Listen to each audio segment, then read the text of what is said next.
Welcome back to Bulletproof Mindset, where we help you bulletproof your mind through health, fitness and entertainment. So in today's episode, we have a very special guest. We welcomed Kristian Hill. So you'll notice in today's episode that there is no James. James sadly has caught chlamydia and couldn't make it in for today's episode.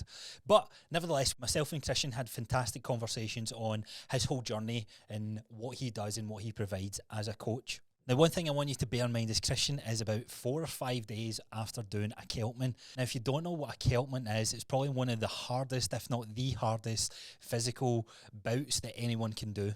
But anyway, this interview with Kristian, I really enjoyed the conversation. We get into mindset topics. We get into what it's like to train for Ironmans and training for a Celtman.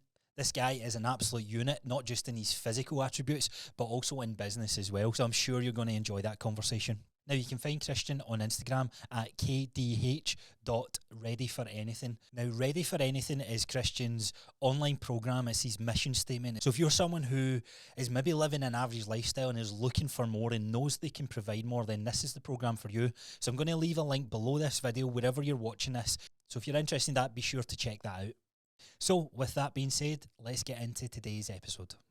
Like the past month, like fucking like, and actually like I was eating biscuits, right? And I actually said to Ailey, I went, I don't know why I love these biscuits so much. And I was like, they're what my gran used to give me all the time. And it just takes you back. And it just takes me back to that. And I was going, fucking hell, man. Like, I'm actually pure and I was scrolling my phone a lot more.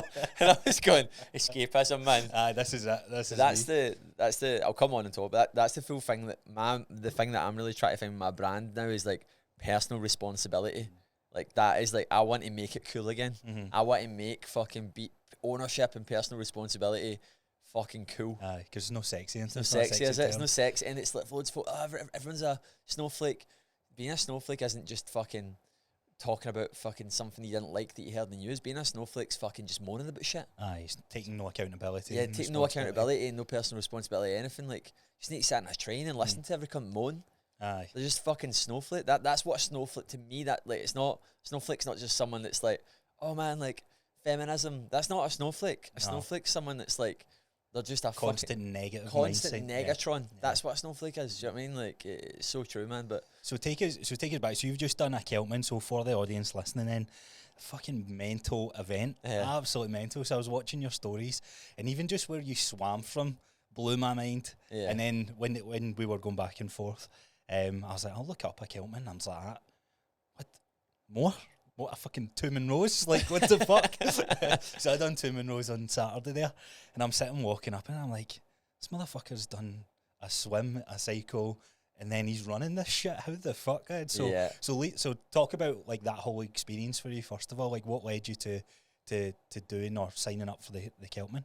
So it was something that I genuinely just want. It was like a pipe dream, man. Right. It was like into like this whole crazy running and all that. No, like I've always kind of ran. Like, it's nice because you genuinely don't know anything about me. So you genuinely get really dumbed down into the question. Yeah. So like I was like, I'll kind of give you a brief history. Like, I was not athletic at school. You weren't? No, you're not. Not at all, mate. Not at all. I would have said you would have been like a swimmer or something. Exactly. Like yeah. Exactly. So I wasn't at all. I actually taught myself to swim 2.5 years ago. Did you? Yeah. So and basically I was not athletic at all at school.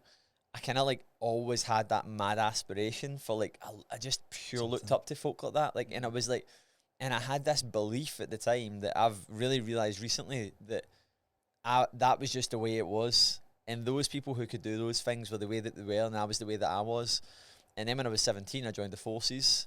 And again, like I wasn't that fit.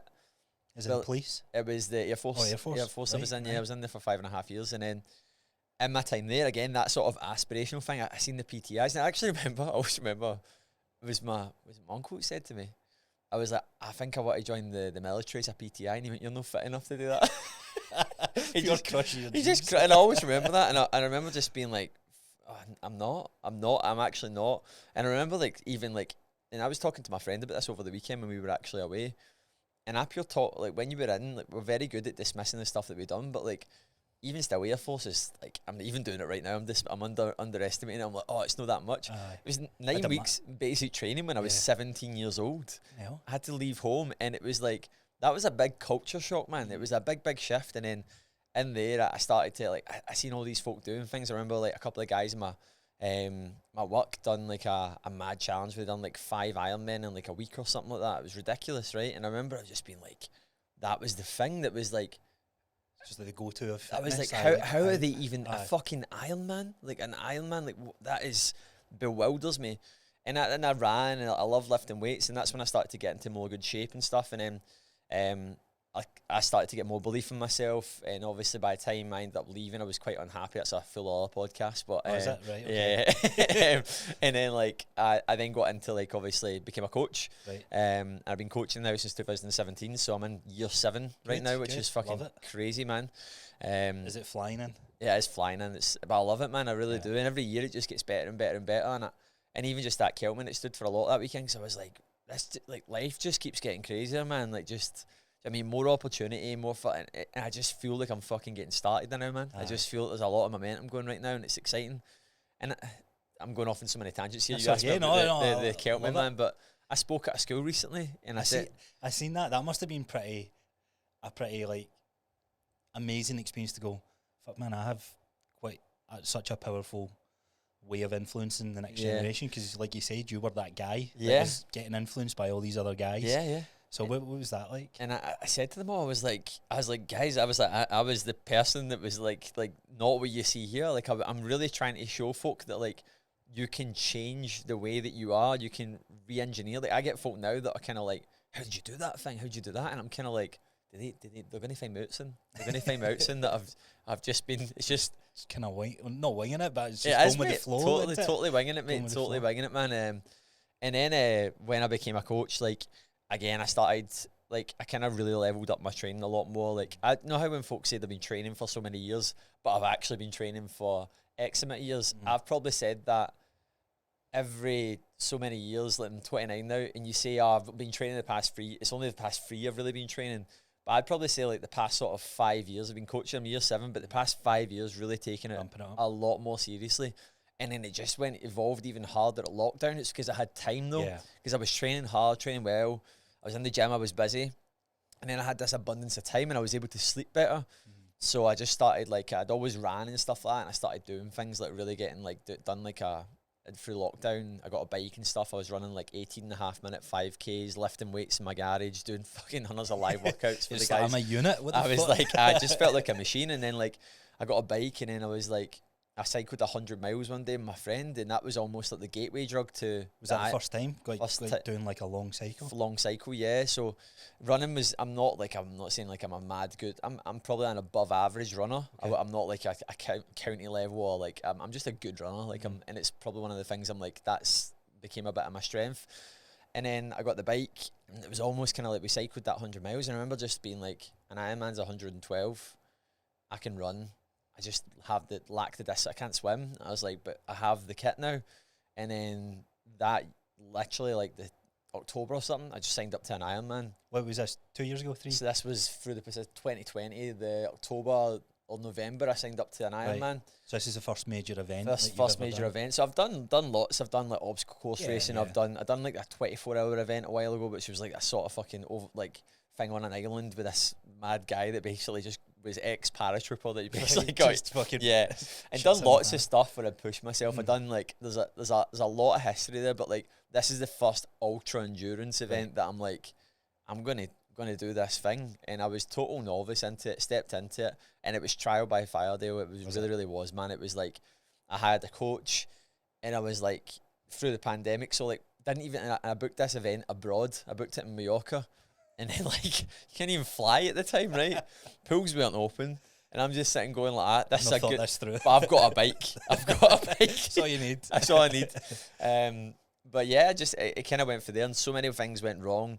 It got pushed back like 3 times. And it ended up, I was meant to do it in like April or something. And it ended up happening in like August. And I was meant to go to France. And then, long story short, I couldn't go because I got COVID 4 weeks before it.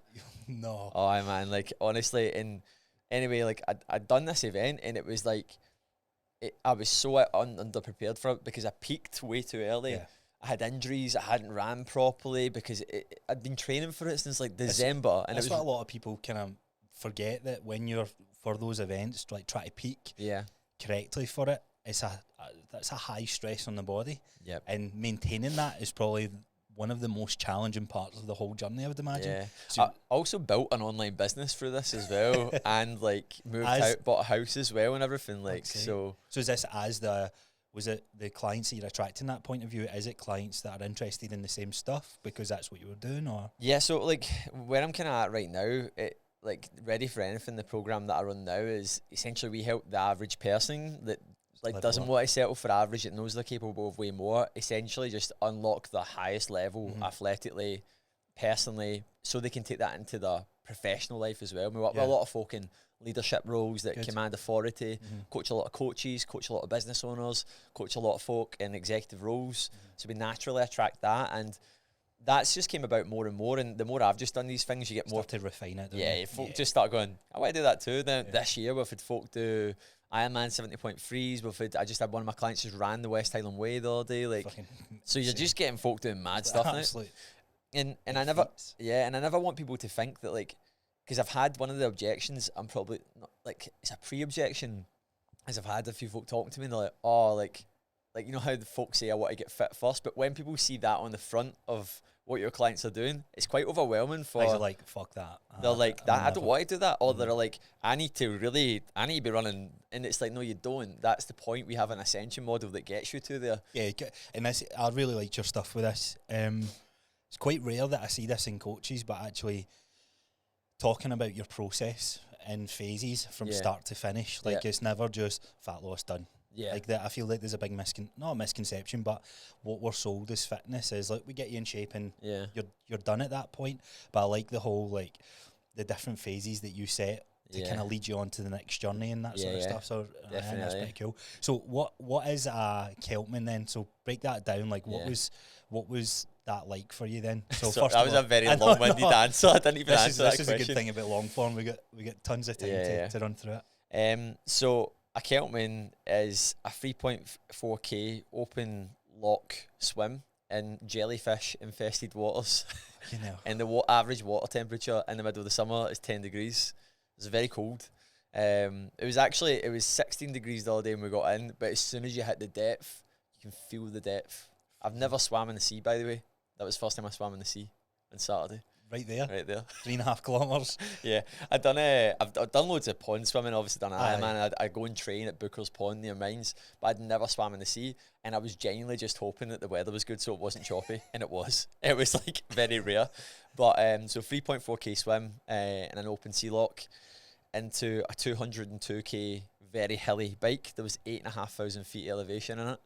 And then after that, it's a Monroe marathon where you basically cut across 2 Monroes, but there's actually 2 routes. There's the high route and the low route. Yeah. And there's a cut-off time, and I never made the cut-off time for the 2 Monroes. But don't let the low route fool you. So it's not low. What's his name? It even shocked me when I done it. You're like, it'll be easier then. Do you know what? I should have looked at all the topography and stuff. I didn't. I just knew that it was going to be big, and then, like, honestly, man, like, I seen this thing, and I was like, that's like walking up the cobbler. Was it? yeah, like it was genuinely a mountain. So it was crazy, man. So it was epic, and I done it in 16 hours 20 minutes, and I can now officially call myself a Celtman, which is pretty cool. That is cool. I'm literally getting the tattoo today, by the way. Oh, are you? I'm heading after this to get the tattoo. That's pretty badass. Yeah, man. So is that it done? Is this like, are you thinking of putting that energy back into your business, or like what's next for you on that side of things? So you need to go through like points. Like I'm very, very fatigued right now. Like adrenally, like you tap into a lot to do that. You really, really do. It's bloody brutal. But now it's we've obviously got some goals and targets in place next, but I just genuinely don't really want to have anything that big and overwhelming. We're going to compete at High Rocks, me and my partner, and do pairs. But we know that we can, not in a patronising way, we know we can do that in a way that's not going to be so tight. That's just a normal training week. Yeah. Like you could train like 5-6 days a week. Like, do you know what I mean? For like an hour session. But what you were doing, up to that, 18 hours, 18 hours a week, man, was just really on top of everything else. And then you need to take into account the fatigue that you carry from that as well. So, but no, like I've got, I think I want to do the Norseman next, which is the hardest one in the world. And that's in Norway. So the top 3 are the Celtman, the Swissman, and the Norseman. Right. And I believe, I'm not a pure expert in triathlon, I believe that they are the sort of top three when it comes to that discipline and that distance. And the Norseman is same again. I think it's like a 3.4, 3.5k swim. But you jump into like is it a fjord? And that's what they call it there, like off a ferry into there, and the water temperature is really cold. You jump off a ferry in the middle of this fjord. It's beautiful looking, serious elevation, but then you run up like a really big mountain at the end, like a really big mountain. That sounds bizarre. Sounds insane, man. Yeah, so I think that's, if I can get into it, man, there's a lot of applicants for that. But there was a lot of applicants for the Celtman. I think there was over 1,000 applicants, and there was only 250 slots. What's the criteria to qualify? Like, is it just general who can write the... What sort of questions are you asked? You're not asked anything, you just apply. You say, here's my name. Here's my name, that's it. And you think they'll look you up? I don't know, I don't think so. I think you'd be silly to do something like this and not be in good shape. Yeah. My partner was telling me that they seen someone at one of the first hills, like walking with their bike. Oh, really? And I just couldn't get my head around, like, nothing wrong with it, but it's like maybe that's a lesson for that person, in the sense that they trial by fire, man, do you know what I mean? Big time, but that's overwhelming, man. Do you know what I mean? It really, really is to do something like that. These are dangerous, these things. Like, say to go into something like this underprepared, like, it's actually dangerous. Yeah. Because you are, like, you need to get your nutrition right. You need to make sure that you're conditioned, and it's just months of preparation. It's psychologically demanding. Yeah, very, very. And this is why I wanted to get you on the podcast as well, because our foundations of the podcast is all about mindset, bulletproof your mindset, and we connected a good number of months ago. I remember seeing you in Bali, mate. In Bali for your holiday, and the determination, like watching you finding a pool, making sure you got your reps in where you're swimming, being able to run, being able to get your biking in. That was honestly amazing to see. Like, where there's a will, there's a way. Like, no matter where you are in the world, you're going to find where you were. So, so you've came out this Celtman with no injuries, I would imagine. You seem pretty kind of bounced back relatively quickly. If someone thinks about that in their mind, yes, there's a lot of training that goes into it, but you'd think, like, this was only Saturday, we're on Wednesday, and you're like, right, cool, I feel good, man. I feel like I'm back to normal. Yeah, I definitely feel the fatigue, mate. I definitely feel like, what I can only describe as, like, you can feel like adrenal fatigue. Like, you feel like you're just a bit like, it's hard to wake up in the morning. And I was in the gym last night, and I literally just went in to lift, and I woke up today and I was like, I just went in, I done 2 exercises, 10 sets, 10 reps each. Yeah. And I didn't I worked till at RPE, like 7 max. Right. And just to get some blood into the muscle. And then I even, like, I said to my coaches, like Dan and Joe, and I was like to them, I was like, look, I'm feeling okay. And then Joe was like, look, he said what he said today, you could go back, but I went back last night. But I literally just went, I just wanted to move. I felt I was very, very, like, that was 70 hours afterwards as well. So, but last time I done the Ironman, I was crippled, man. Oh, yeah. That was ruined. But I definitely think COVID played a big part in that. But see, the thing is that I'm so glad that I done that. And so many folk look at their failures in such a wrong way. They're not failures. They're just, you need to live these lessons, man. And makes you more successful. And everyone said this to me. They were like, you look so fresh. I was like, I'm not fresh. I was like, I'm far from fresh. But you know, when someone does a very successful dieting phase, it's typically down to the duration that they do it. Mm-hmm. And you look at some of these folk, we use like an elite level bodybuilder, for example. They do it over 24 weeks, 22 weeks for a reason. Mm-hmm. And they don't have that much fat to lose. Yeah. But because they do it over that point, they're able to maintain such a high level of essentially muscle, minimize fatigue and maximize recovery. Because it's all about the smaller changes exactly, on the lead up to that. And I'd done this prep over 6.5 months, and it was just a mad accruement of volume over time. And like, the swimming used to be a pure weakness to me. Like, I was terrified of it. In the final few weeks, I was swimming on average 11 to 12k a week. A week. Insane. And I was like, and I got in the water and I just breezed the swim. And I was like, but that was all those, like, I think I'd done 55 hours of swimming for this prep. Mm-hmm. It's a lot of distance swimming and a lot of time in the water for someone that isn't even... Oh, you didn't consider yourself a strong swimmer? I'm not a swimmer. Like, I'm not, because I only started doing it 2.5 years ago. So I met, saying earlier that my mum and dad split up. So we moved different schools, and in school you learn how to swim. But I moved to a school that done it the year before, so I never really truly learned how to swim. And I applied to get my lifeguard course, and that's where I was sort of taught. I was never a strong swimmer. And it's not until last year I went to Croatia, and we were jumping in the sea and stuff like that. And I'm with my mate, and we're like swimming out to like the middle bit, and I'm trying to tread water, and I was like, I'm gonna drown. I says, this is fucking solid. And I actually said to myself last year that I would learn, I'd try and get into learning how to swim, but I can't imagine like right now and like going from that state, that like you said, the hours that you need to put in to like overcome and go, right, I need to be able to hold, was it 30, did you say? 3.4k. Yeah. So how long did that take? An hour and 8 minutes. So it's insane. Yeah. It's insane. But yeah, it's like, but because I conditioned myself so well, I was very comfortable in there. Like I was. There was a lot of jellyfish though, man. So I was going to say, did you get stinged? I'd see like, a lot came in my faces. That's why I grew my beard out as well for this. I don't usually have a beard this heavy. I heard you talk about that. I thought that was a joke. So no, that's a genuine thing. Well, it was kind of one of these ones. You know, when someone says something, and I found there's an interesting stat: 95 to 97% of what a human does is unintentional, right? Like sometimes we think about it. Like you sometimes go, "Oh, what a coffee." And that was it. You go and get a coffee, and you might go there and you look at the menu and you go, I'm going to get sugar-free vanilla. Everything's just a bit unintentional. There is an intention there to get a coffee, and then on the way there, you might stop, then you might look at your phone, that triggers you to do something else, right? And when it comes to like someone telling me about my beard, they were kind of like, that'd be good for that. And it was almost just planted this wee seed that I was like, okay, I'll do that. And they didn't know that they'd done that when they said that, and I just done it. And here you are. And here I am. And it genuinely did keep my face a bit warmer and stuff as well, because the water was cold, and it was so weird. Like, see when you swim into, like, I looked up I can't remember, I think it was like 210 metres deep. Right. It's quite deep, right? Fucking scary deep. Aye, very. And it's like, I used to be terrified of, I still am quite scared of dark water.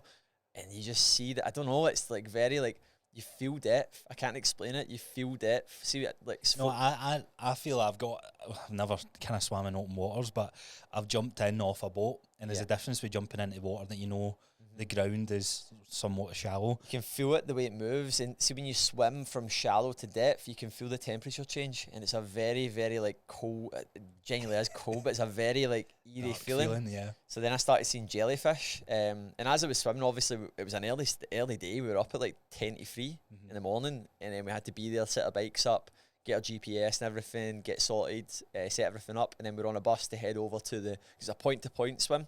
And you set your bike up at a place called Shieldig, which is a beautiful little town. It looked amazing. Honestly, there's something so unique about this race that it's like, they've set it up, it's in the arse end of nowhere. Like, it's like, the population of the 3 surrounding towns is 410 people. It's not in the middle of nowhere, right? There's a local Asda. Yeah, and it's like it's so something so special about it, because folk come from all over the world. Folk there from Barbados, like fucking South Africa, like to compete in this event in the middle of nowhere in Scotland. And yeah, like I got up in the morning, I was very dehydrated, and just I got in the water and I was swimming, and as I was swimming, I didn't see any jellyfish yet, and I was scared to see them, man. And I was like, that's why you're allowed to wear gloves and neoprene gloves and socks now. Okay. Because it's usually they don't allow you to do that in races, but it's because there's so many jellyfish. And I started seeing them, and I honestly seen probably like over 500. There was that many? Mate, and apparently that's not even that much. Like you can see them in like herds. They come in like big groups of them, using them as speed boosts. Yeah. And basically, like I was swimming along, and I started to feel like my hamstrings and my calves like tightening up, and I was like, oh shit, I'm cramping up, man. Like I've got a big day ahead of me, man. Like I don't want to be cramping up right now. And all I could think about is you didn't drink enough water. It was 30 degrees the day before, 29 degrees. So I've sweated a lot through the night and stuff, and I've not taken off because it's been an early day and I've been on the go. And as I was swimming, man, I just rattled my head off something. Look up, mate, and it was a jellyfish just floating on top of the water. One of those big lines ones. It was dead. And I had swam really far out to the right as well, right? I rattled my head off of it, right? It was dead, luckily enough, right? And I shit myself. You started flapping? And I started flapping in the middle of the water, and my legs went into complete cramp.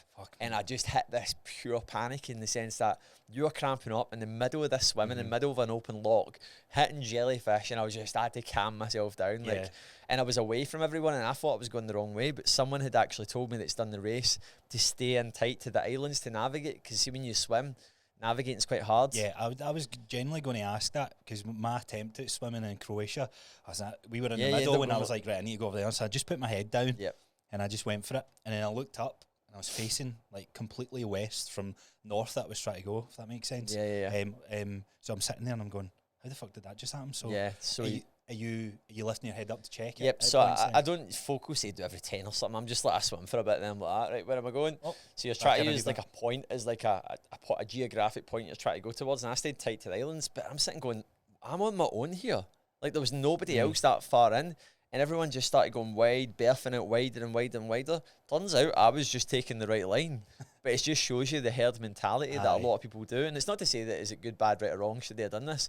But this person just told me, stay in tight to the islands. Yeah, so that's exactly what I done. And it benefited me. Like, and it just shows you that like a lot of folk, even in these situations where people just follow people. That was he knows what he's doing. It was amazing to actually see that. But like when you're quite scared of dark water and you're berthed off to the right, there's no one else around you, and you were relying on being like a crowd of people swimming. It's quite frightening.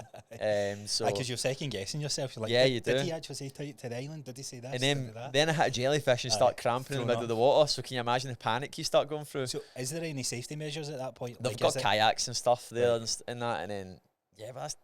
Still a bit fucking. You can't think about those things because you can start to biff out a wee bit, man. You kind of like, I'm in the middle of the water right now, man. It's like 10 degrees in here. Like I'm swimming in this like, and it didn't even set in that I was doing it. I wasn't even nervous before it. It was weird. Like I was going to ask, like getting into the like preparations for a race. I've done long distance races and that, like back when I was at college and high school and things like that. And I always remember like before it, I was like, I would have to pee so much because it was nerves or just a wee bit of anxiousness, which is totally normal. Any of that then at all? I had a lot of stress, mate, because of just, I've got a lot on my plate in the sense of it, a lot on. I had to close off a pretty busy week, and then we obviously were filming this and stuff as well, and then like just a lot of pressure on you, man. Like, and then that was probably the more fatiguing thing than anything else. But I genuinely felt fine, and it wasn't until we got out of the water, and it's going to be in the vlog because we vlogged it. And I actually turned to like Joe, my coach, and Drew, and I went, I'm actually doing the fucking Celtman. Because it's something that I've always wanted to, as I said, it's been this aspiration for such a long period of time. And it was so strange because I've watched vlogs on it, I've watched videos on it, to recognise all the areas and be in it. Doing it now. I'm in this bit that was like iconic to me. And I just remember like setting off in the hill, and I was like on the bike, and I was like buzzing. Just so happy. Adrenaline and all that. So happy, mate. Like just this feeling of like, I'm actually doing this. I'm doing this thing. That's the swim done. Yeah. Do you know what I mean? I'm on this bike bit now. But the bike was so hard, man. Would you say that anything was harder than the other? I would imagine they've got their own individual challenges. Bike, I'm not. So basically with cycling, I don't really like cycling. Right. The bike leg took me 9 hours. That's how long it took. Is there a standard average when you know you're doing good, bad? There's cut-off times, so you have to get there before 4 p.m. to T2, which is the bike cut-off, and I got there at 3:30. Right. So my plan was to do the bike in 8 hours, end up taking me 9. There was a really bad wind. Oh, man. And there's always wind in that. It's notoriously bad. But the typical sort of directions of the wind was a wee bit different this year. It was quite funny because they actually said, it's not funny, but I was actually kind of like buzzing with it. They were like, that was probably the hardest conditions we had because we've never, it's usually at that time of year, it's usually rain and wind and it can be all different. It was 30 degrees and it was like wind as well. It was like mental. It's like two things that you would never expect. Yeah, and it was like, it was good, but it was, I really, really, like when I've done a lot of hard things. I always say negatives come in waves. And honestly, this negative wave lasted like 3.5, 4 hours. It was awful, mate. And it was never there was never a part of me that was going to quit, mate. Never a part of me was going to quit. That was one of my questions. Do you get that at all? No, I was talking about this yesterday, and I was like, see when folk do things, like they leave the option. See if the option's on the table, there's a chance you're going to take it. So see if you just take quitting out of the equation, you won't do it. And you work till complete and utter failure. And that's the conversation I genuinely had with myself. So I never had any doubt that I was never going to do it. The only way that I wouldn't do it would be due to injury. Right. Like I genuinely had to get taken. The only way that I could do it is someone went like, right, you're not physically fit enough to do this. Basically, me working to complete and utter failure, that's the only way that I would have done it. And then I didn't, probably should have read the manual more, but I was like, in my head, I was like, the only cut-off I need to make is T2A in 13 hours. Turns out there's cut-offs for all of them, but I just was like, in my head, like, I'm going to be like 8 hours on the bike, so I don't need to worry about the cut-off. And it got to a point on the bike where we were getting smashed by this wind, and you could see everyone else was in the same hole. And I started turning and speaking to some folk, And it was just like, you could see everyone was in that same negative mindset. And this woman was like, we're not going to make this. And I was like, what do you mean? We're not going to make it? And she went, oh, I came last year and I never completed it. And I was just like, what? And I was talking to another guy and he's like that to me. Do you know it's 29 degrees in it? I was like, well, I don't know. Do you know what I mean? Like, oh, cheers, mate. It was just negative and negative and negative. And I was just like, did that light a fire in you to go, I need to push on on with put a this? fear into me, and it was genuinely like, I might not make this. And then I was like, when I met Joe, like, I had a support team that was all there. Yeah. And I said to them, I was like, guys, check out. And then they were going, there's no cut off. And I was going, no, there is a cut off. And then they were like, shit, there is. Then like Joe was like, mate, you'll be there for 3:15. It's fine. Like, you're going to make it. And I was like, but I was working out that headwind. I knew that I was on this road for 30 miles. And it was just, and I was like, how am I going to do this? And then I had to really start kind of tapping into, in the sense of, well, and I started being like, this is going to be an expensive mistake, because how am I going to close off a vlog that I've not done it? And I was like, what am I going to tell people? What am I going to say? And I was just like, and I was just almost having to accept. And I went, well, what you need to do here, Kristian, is like, you've made your bed. You just need to do the best that you fucking can. And if you don't do it, you don't do it. But then what you will know is that you've done everything you could at that point to get to that point. So that was my mindset. It was like, well, I need to do that. I just need to do it to the best that I possibly can. And then we did, just kept powering through. And everyone else that I spoke to that was at my sort of pace and where we were at was just struggling, man. You could just see, like, everyone was just like, this is awful. Like, just, you can, on a bike, that, you know, when folk are struggling, where you're on like a flat and you can see folk pushing hard and the bike's wobbling. And you're like, that just, you can see that folk are just working so hard against like wind and hills. And we got to like mile 100. And I had, my legs were empty. I needed food. I needed like actual, like, a meal. And my support crew weren't there. It turns out my friend Lewis was getting an ice cream. Oh, was he? Fuck him, didn't I'm starving. They came, and honestly, mate, this just shows you the power of morale, man. And it was something that I learned in the forces. There's like, anytime you done something hard, it usually bonds folk together so fucking well. And that was when the team just came together to a different level, because we just had a pure laugh, man. And like, it was just funny. And then, like, see the last 25 miles, they were like just on my, like, just basically back and yo-yoing back and forward, and they had tunes on and everything. And I horsed it, mate, for the last 25 miles. I had a tailwind. Awesome. And I turned right, and I just felt the wind change, and I was like, thank God, man. Like, I was just on this never-ending road that you could see, mate. You know how you couldn't see the road, but you could see the valley, and you just knew that I'm not going over that. I'm going down this valley, and I just knew that the wind was coming for so long. And I turned, and then I got food. I stopped, and we sat. I had a wee coffee, and I just got on that bike, and I hammered it back, and I got in at like 25-4. So I made it with plenty of time, and then I was like, I had to just sit down for like a wee bit, man. I just sat there like that. Let's get this. This hollowed me out, and then I got my stuff on, and then we set off on the run, man. And then again, similar thing happened on the run. It was like, I was like to someone, how far is it to T2A? Because as long as I get there in under 13 hours, and I've got 2 hours and 20 minutes now, and they're like, it's either 17 to 21k. And I was like, what one is it? That's a big difference. That's a big difference, like, especially on a non-flat route. So, and then the more ass folk, some folk were like 18 or 19. Then I was like, me and Lewis were running, and I knew this first bit was the elevation, but there was a big monster hill in the middle of it. You couldn't run up it. Like, you just had to power walk it, right? So we're like power walking as fast as we could. Typically what you do is, if you do any sort of like ultra distance run, or you're doing any trail runs, you typically power hike the steep inclines. You don't run them, because you end up moving at the same pace as you would do power hiking, too much and energy expending way too much energy, spiking your heart rate up, like, do you know what I mean, hitting like a lactic acid threshold and just burning yourself out. So you're better off just power hiking it. And I basically like was looking at the time, and I was like, mate, if this is 20k, we might not make this. And then like we got to this hill, and we just gave it everything. And then we got to the end, we ended up getting there, and we got there with like, I think it was like 17 minutes to spare to the cut-off point. And then we got there, and it totally humbled me, because I went there not even thinking that I would have to be a race against time. Yeah, and it was a big slice of humble pie, man. Like, it really, really, it had me by the balls, mate. Like, it really, I was like, I might not do this. And do you get to see how 250 people? How many people don't make it? I think there was like 30 odd. They didn't do it. Was it? Yeah, so it was quite a big number, but. To give you some perspective of some of the elite people doing this, I done it in 16 hours and 20 minutes, and the winner done it in 11 hours 29.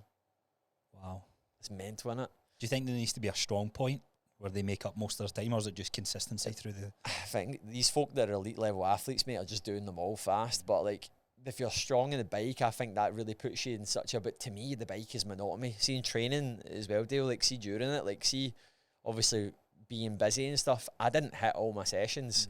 So see if there was always a session that went, I'd always be like, ah, man, I'm not going to do the temp. Not that I was being like dodging work, but see if I genuinely like, couldn't because of an injury, a niggle, an ache or a pain, or I was too busy or I wasn't recovered properly, it would always be the fucking brick session with the cycling. Right. Because I'd be like, well, I'd rather go and do that run bit there. And that's not to say that like, shoulda, woulda, coulda, is there a good, bad, right or wrong here? It was just what happened. But I would always get my long rides in. But that's the thing about doing, I'm not a triathlete. Do you know what I mean? Like I only got into triathlon like 2.5 years ago.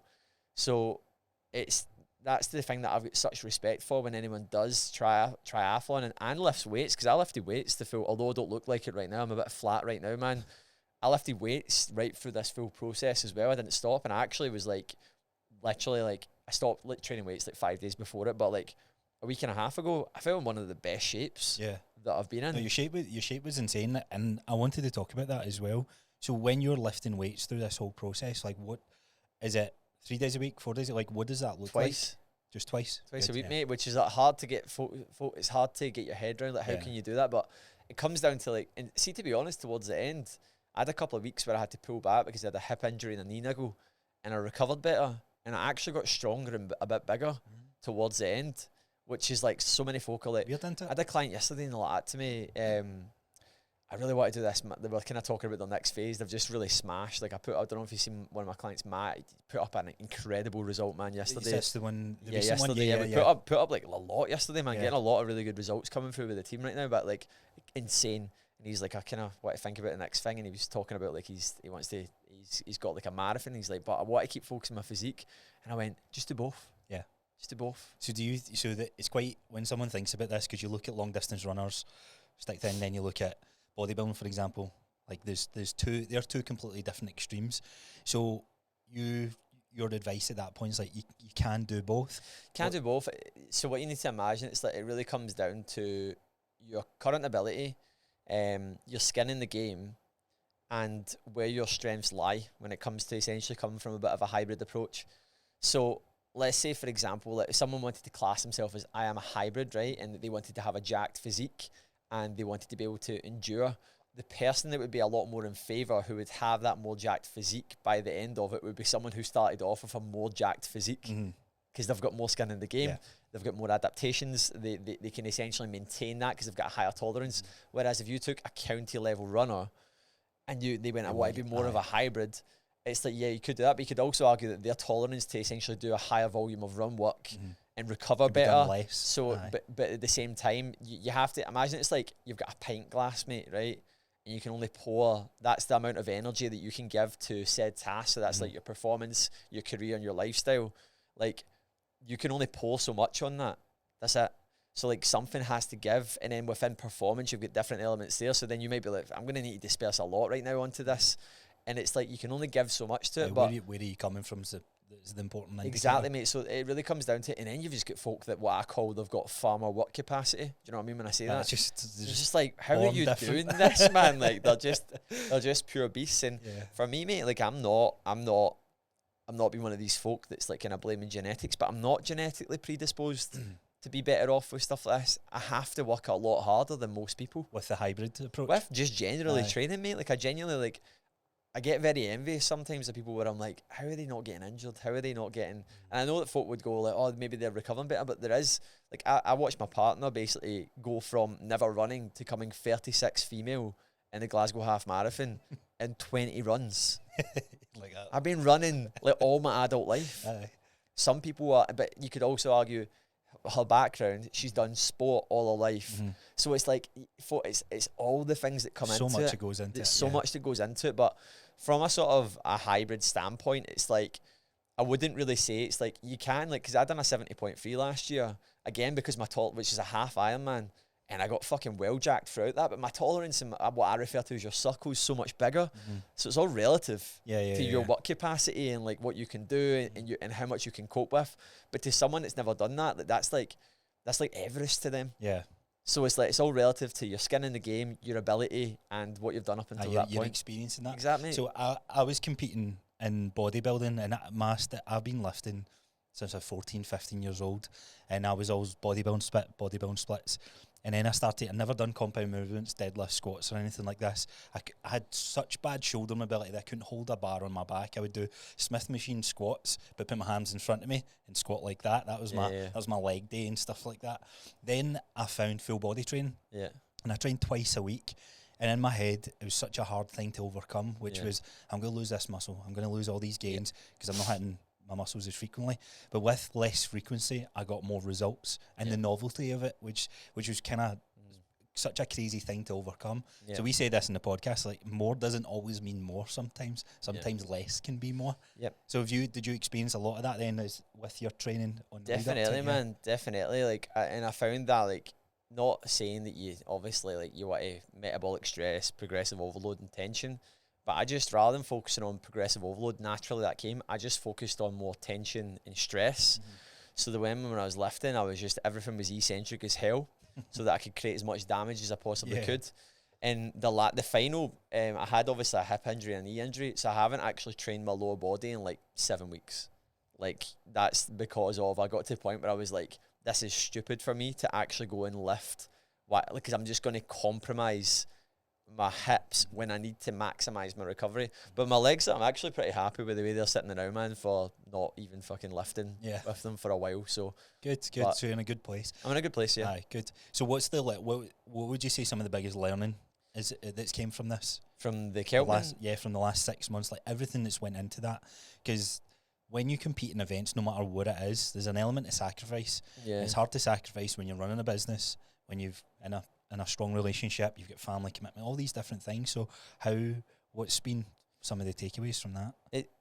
There's a lot, man, but the one that I've really noticed this time as well, Dave, was that like it's almost became an expectation. So a lot of folk, like, you know how like folk just know that that's what you do, and my clients are very understanding of it. Like Chris that I work with and the mentorship that I work inside is very, very understanding of it, because they know that's part of my identity. It's part of the thing that I do.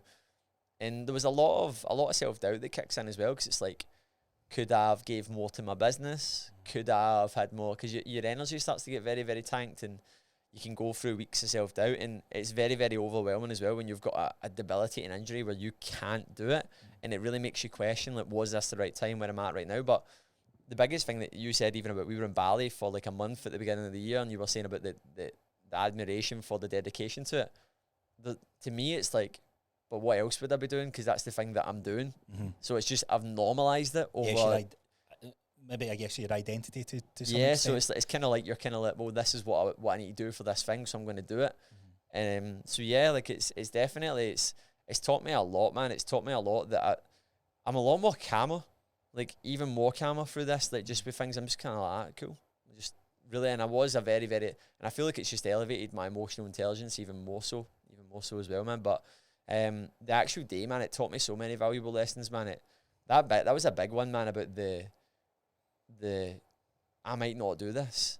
And I genuinely never had that, because I've got a lot of self-belief and confidence in this type of person I am, but it really caught me off, mate. Like, it really, really caught me off, and I was like, shit, man. And then I said to my clients on the call, I kind of recapped a few lessons, and I said, if there's not an opportunity of you feeling like a fool, not looking like a fool, because you're not going to look like a fool to anyone else. No one's going to think that. Maybe a couple of arseholes that do. But you feeling like a fool, feeling like a failure, then you're not challenging yourself enough. You need to be pushed out of your comfort zone to an extent. And what the reality is, imagine your comfort zone is like a circle, right? The bigger you are, the harder you fall. Your circle just gets big, and so many folk are comfortably uncomfortable, and they believe that they are pushing themselves and they're testing themselves, but they're not. They're just operating within the confines of what they know. Yeah. But to most other people, because of where society is, mate, you just need to look at stats. 68% of the UK is overweight. I know. 68%. So if you've got fucking pecs, you're in 5%. I know. If you've got good glutes or quads, you're in 5%. Yeah. Do you know what I mean? So you can look about. Like, I was going to get that Costa this morning. High streets is probably where you walk down a high street, and you can see like different mentalities. I watched the guy steal a baguette this morning for Greg's. I was like, what the fuck's happening? It's just insane. But that's eardry for you. That's a different thing. No, I like that. I love that a lot. So lead us on to your program. So this is quite a new founding part, ready for anything. So so you PTing for 7 years, and I'd love to hear your journey on that, because I remember getting asked the question when starting PT, and I went into a mentorship with Jason Phillips. Like, he's in America and stuff. I love his stuff.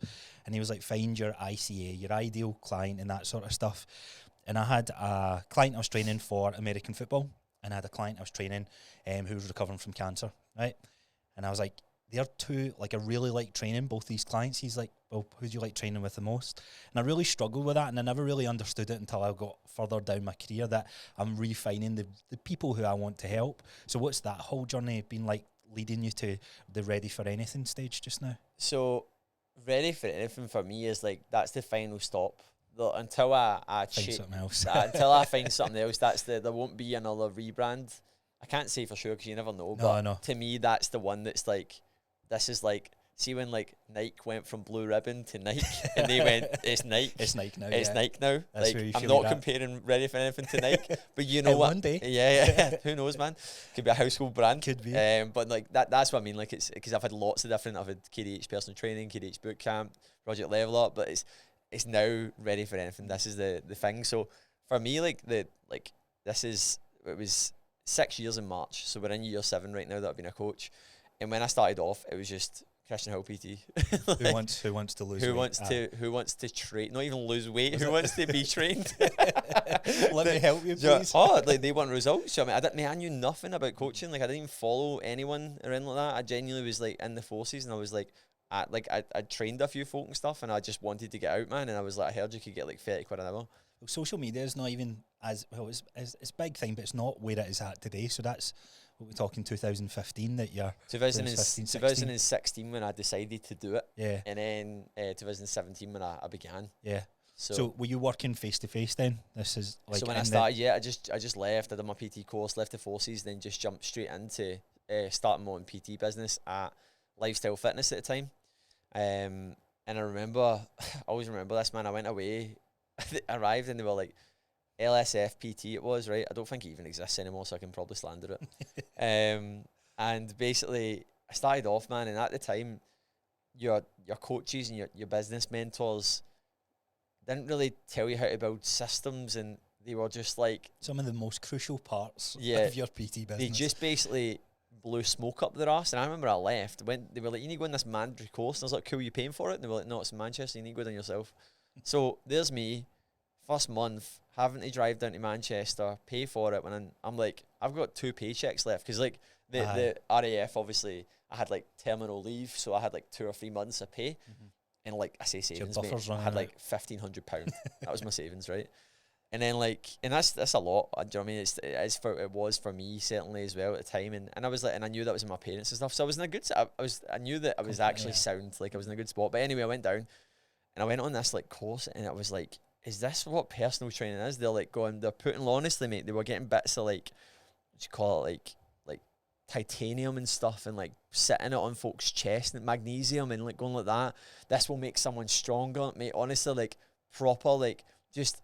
Do you know what I mean? Like what the hell are we doing here? Like, it was just ridiculous. It was all these folk just fucking going, I charge £70 an hour and all that, and like that's London prices and everything. All these like men that were just a pure egotistical idiots, man. And I hope they hear this, because it's I don't know if they'll hear it, but like you're just like, man, it's so disempowering when like, and for me, I coach and mentor a lot of coaches and stuff now, and it's like, a lot of people in positions, and I'm like, man, these folk are just blowing their own trumpets in an effort to feel better about themselves, but not actually really helping. It's like validation from... Yeah, validation, mate. And I remember going on this course and being like, walking away more confused, and started off, and I just started personal training, and I was just selling blocks, basically selling my time, which is the worst thing you can do, because there's only a limited amount of time, and you end up strung out. And I became the busy PT. I started a boot camp and stuff, and I genuinely, mate, I worked with anyone.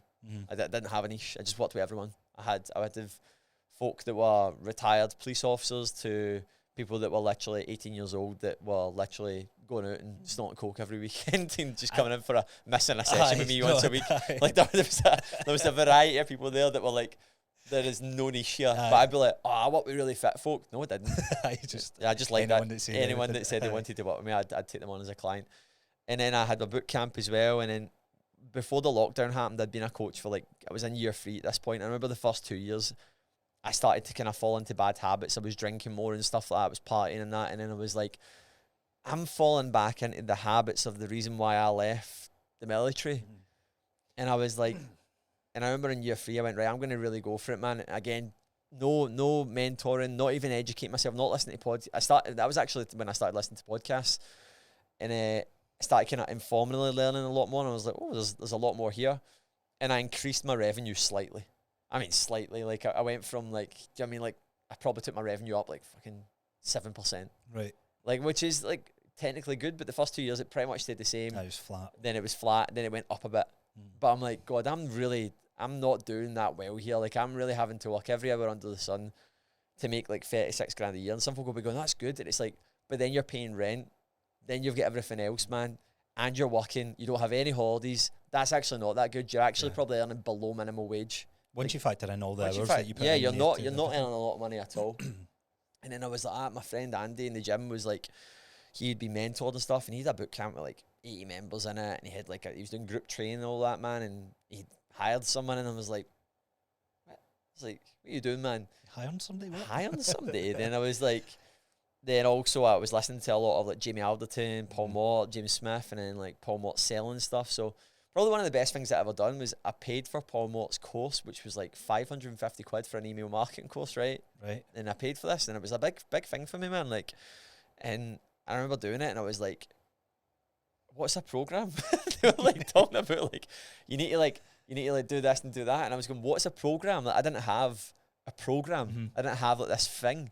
And it was like, I paid for this course to then how to get folks subscribed to your program. But I didn't have a program. I had folk for sessions, sometimes 2 blocks, sometimes 1 blocks. I done a boot camp. It was just a bit all over. It was a Frankenstein. Yeah, so you're finding your feet into it. You don't really know what's working, what's right, what's wrong. And I remember being a wee bit annoyed at the time, and I messaged them. I was like, I don't know what this is, and they were kind of like, oh well, you need to have a program for this to be applicable.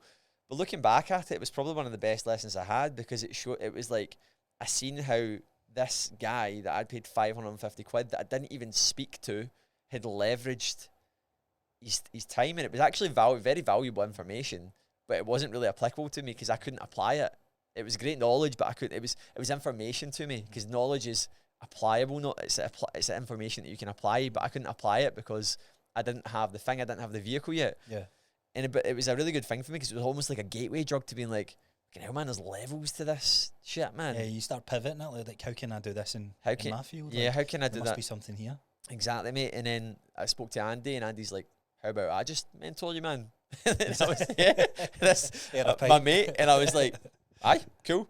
So I start paying Andy, and then as that happens, this is the end of 2019, going into 2020, and it was one of the best things I'd done, because Andy's obviously in all these mentorship groups, and they're all like, guys, there's going to be a pandemic, right? So he's like, mate, you need to create an online offer. And I'm like, what's an offer? And so I'm like, create an online offer. And me and Andy, mate, like, everyone else in the area is like working right up to the lockdown happened.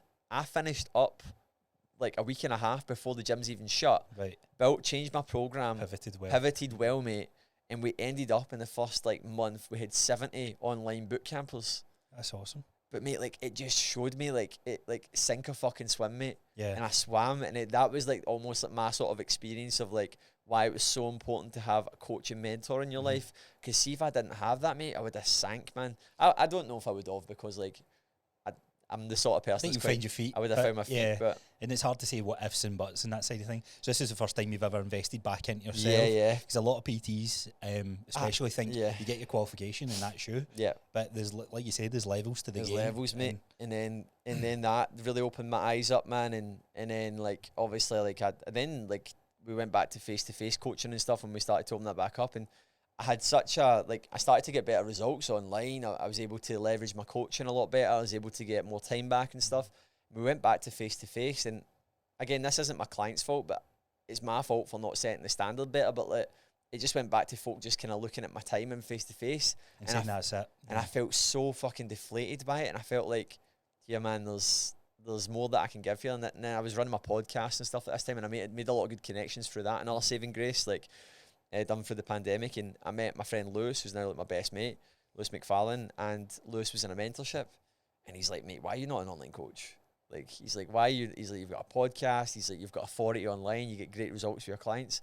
And I was like, I've never really thought about it. And he's like, he started telling me about this mentorship, and I was like, this is the thing I've been looking for, man. Like, so then I invested this was like a big, heavy investment in my business, and that really changed my life. Like, it really changed my life even more. It kind of shifted me, not just from like it kind of really made me think like a proper business owner. It really made me like, I was doing that already, but it really made me like, I classed myself as like a stand-apart coach, but it made me just go, fuck, there's levels to this even more, man. Because it's scalable, isn't it? You can't scale face to face. Yeah. Then, so see, what was I going to say? Yeah, so when you're going through the coaching side of things, you're face to face. Was there a lot of online coaches at that point of, or because there's always they boomed in the pandemic, mate, because there was a short supply of them, and you couldn't do face to face, and it was crazy for business, man, like crazy good for business. And there was a big sort of part after that where a lot of folks struggled, because a lot of folk were kind of like, man, nobody wants online coaching anymore. They fucking do, obviously. There's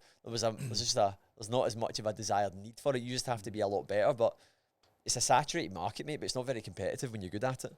No, it's you realise how much shit's out there, for sure. So I used to come from the point of, like, when I started going into I wanted to go into face-to-face first. I thought that's what I would needed to learn, and very quickly realised that I'm trading like time for money, which I loved, because I got to experience like how everybody's body's different when you bend over to pick something up, for example, and you realise like a lot of missing parts. But there was a wee bit, which I look back now, and it was probably like online coaches are, I think it's because of the people that I knew of, one of the best online coaches, because I was seeing the fallout from the clients that I was getting. So I was like, have you worked with anyone before? Yeah, I worked with such and such. And then you're hearing their verbatim of what they went through, which is never truly accurate, what's happened.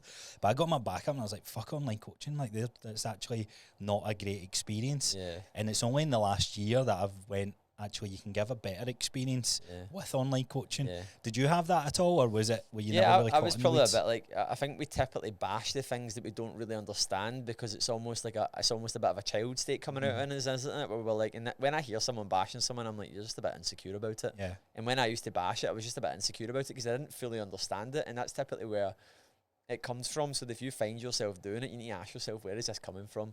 And it's usually a place of like, you don't fully understand it, so you start acting a bit childlike, and you're a bit like, that's a load of shit. And you're like, well, would a proper switched on adult really say that about something they don't fully understand? And the answer's no. So it's just down to that. So yeah, it's just because I didn't understand it before. And then like when I joined this mentorship, it really opened my mind up to like, God, we're not just coaching training nutrition here. And I was always someone that loved mindset and loved like lifestyle, and it really became this all-encompassing approach to coaching. And I'm 29, I'm not going to coin myself as a life coach, but we are coaching everything in life. We are coaching everything to fucking be better across the board. And we will touch base on every single part, and we have an incredible community and incredible culture as a result of that as well. And a lot of my clients just they do the work for the program.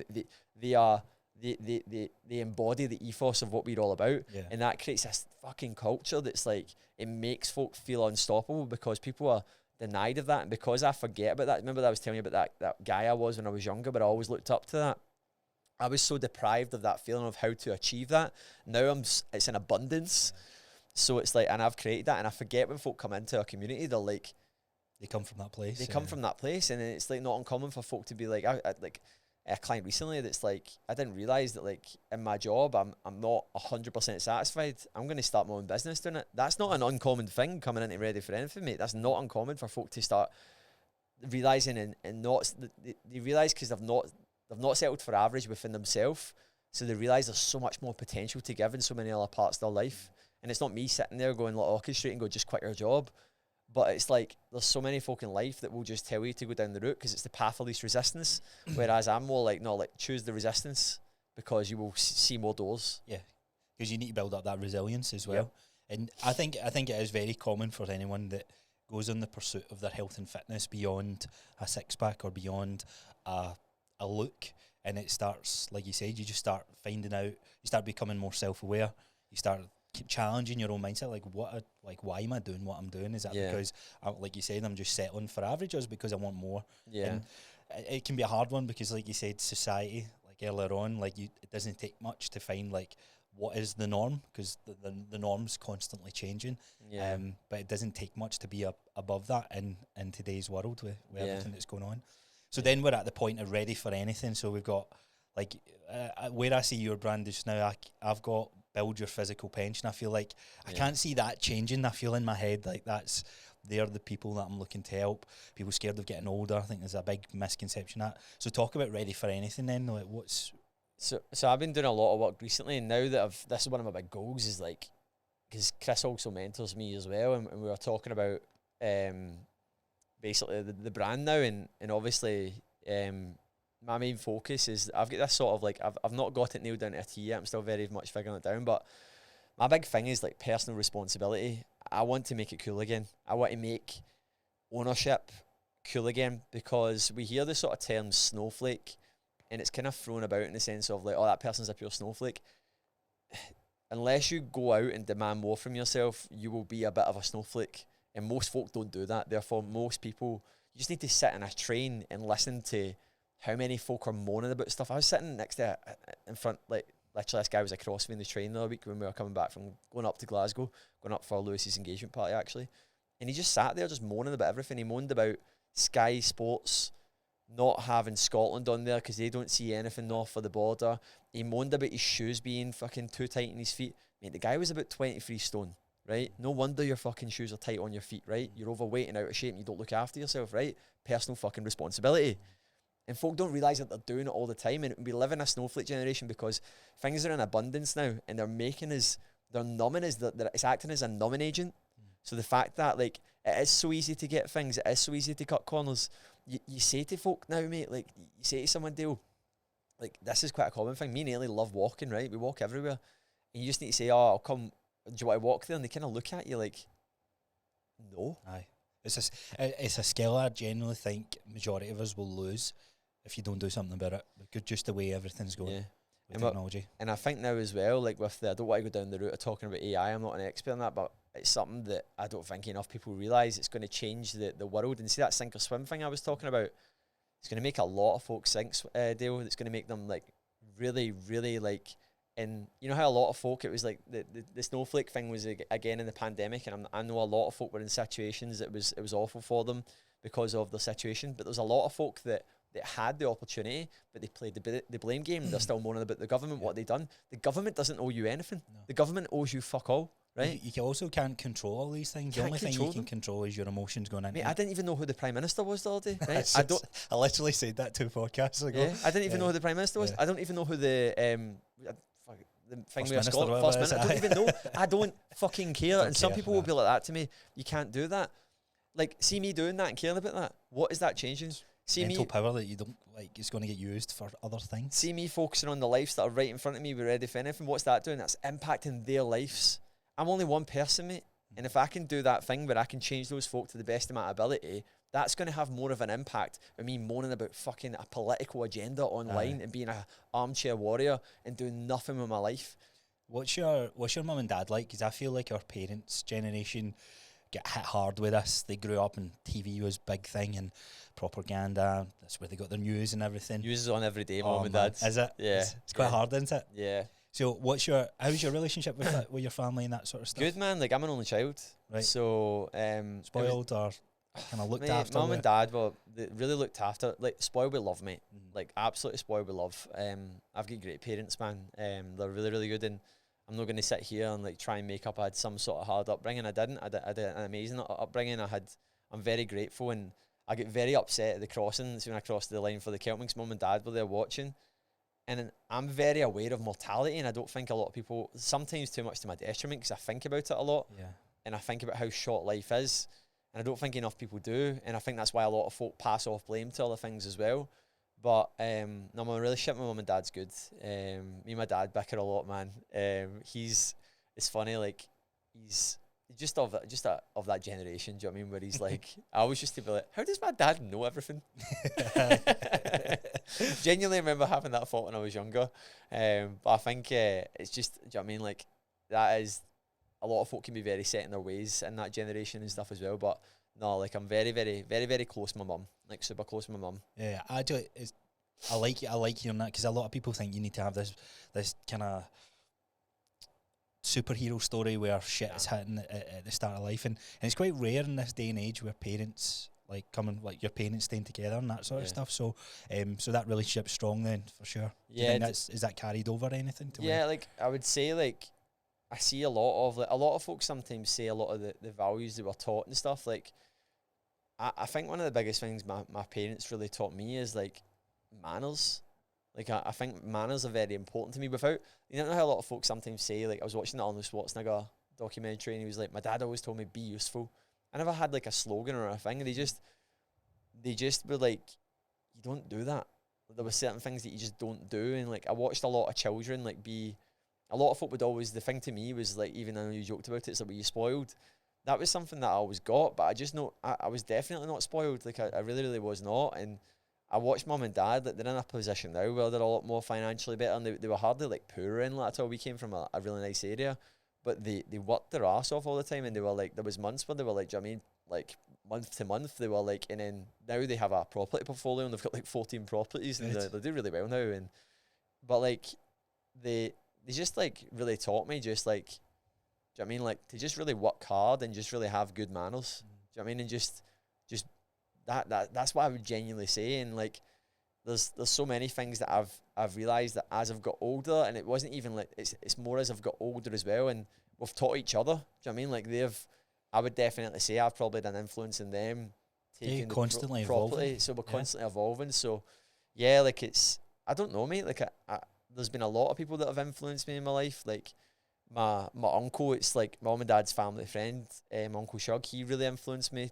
in my life when I was younger as well. He was a big figure in my life. Right. He got me into the gym and he got me into running. And he taught me that it influenced me. There's people when I was in the forces that influenced me. There's people in my life in recent years, coaches, mentors and stuff that have really influenced me. But always developing off of one. But I would never say it was one particular thing. I would say it's an amalgamation of constant. But I don't really have that. You know how loads of folk have that story about the grandpa that were like, they said this thing or that. I didn't really have that, mate. No, I'm always listening to podcasts like, I don't have that. I don't have that either, man. I think you need that, but and I want to make a point of always staying true, because I feel like folk get into fucking PTs and they've always got a fucking sob story. There's no sob story. I was getting very unhappy. I was partying a lot more. A lot of fucking drugs and alcohol. And I realised that I didn't want to fucking pursue this life that I was beginning to pursue. I became a coach because I heard you could get £30 an hour. That was it. Sounded good. Aye. It was the same when I done the Celtman, mate. Like I started doing all these things, I thought they were cool. Now it's like this deep sense of purpose, because it's almost like a fucking stack of evidence, because it's like it is who I am, and I need to do these things because it proves and shows me, and it's in a stack of evidence that I am the person I say I am, and who I know I am. Yeah. But it didn't start off like that. No. It starts off with usually something a bit shit and a bit of dark energy. Same with folk getting in shape. I joked to my guys about this the other day, and they're like, I was like, guys, like most folk get in shape because they want to look better naked. They don't want to look in the mirror and no see their fucking dick. Do you know what I mean? Like that, like as much as like like Ready for Anything. Like I know we've went off on a mad tangent here. Ready for Anything is this program, and it's so funny. Like we ran in March. We ran like a big sort of in-person seminar at hotel and stuff, and like a lot of folk from the outside, I need to remember that 60% of the people you're speaking to are unaware that they need your help, right? So if you start to be all smoke and mirrors, it gets to the point where you become so detached from what it is, so you need to stay a bit surface level on the front.